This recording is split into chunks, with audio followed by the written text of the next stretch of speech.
C'était un vendredi soir, un de ces soirs où tout semble un peu trop calme. J'avais raté le dernier bus, évidemment, et j'avais pas envie de lâcher 50 € dans un taxi miteux qui sent le vieux cuir et la cigarette froide. Alors j'ai marché 20 minutes à pied, pas plus. La rue était vide, déserte, juste éclairée par les lampadaires qui clignotaient comme s'ils étaient fatigués de tenir debout. Et puis, les pas, derrière moi, lents, réguliers, comme une seconde version de ma propre marche. Au début, je me suis dit, ah, rien de grave, c'est un passant, un pauvre type qui a raté son bus aussi. Je ralentissais, ça ralentissait. J'accélérais, ça accélérait. C'était comme un miroir sonore de mes pas. J'ai risqué un coup d'œil par-dessus mon épaule. Là, dans l'ombre, un homme. Grand manteau sombre, capuche rabattue. Trop loin pour voir un visage, mais trop près pour que ça veuille rien dire. J'ai sorti mon téléphone par réflexe. Aucun réseau, bien sûr. Mon cœur battait dans mes tempes, comme si mon crâne allait éclater. J'ai bifurqué brutalement dans une petite rue pour tester. Les pas ont bifurqué aussi. À ce moment-là, j'ai senti une sueur glacée dans mon dos. Alors je me suis précipité dans la première supérette ouverte. J'ai pris un panier comme si tout était normal. J'ai traîné dans les rayons. J'ai fixé des bouteilles d'eau sans vraiment les voir, juste pour gagner du temps, pour respirer. Et quand je me suis dirigé vers la caisse, j'ai osé regarder à travers la vitre, planté sur le trottoir, immobile, pas en train de regarder les passants, pas en train de fumer, pas distrait, il attendait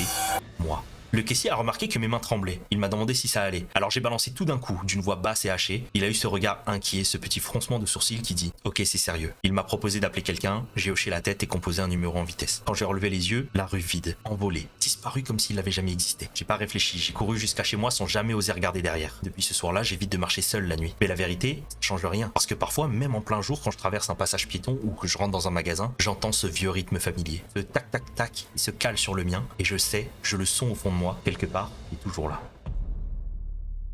Moi, je préfère prévenir. Il y a un mec qui me suit comme ça, trop, coup de coude, direct. Coup de boule, bam, je l'attends dans un coin là, comme ça là, et dès qu'il passe, bam, manchette. Je préfère vous prévenir, les gars, me suivez pas dans la rue au cas où, hein. Prenez des photos si vous voulez.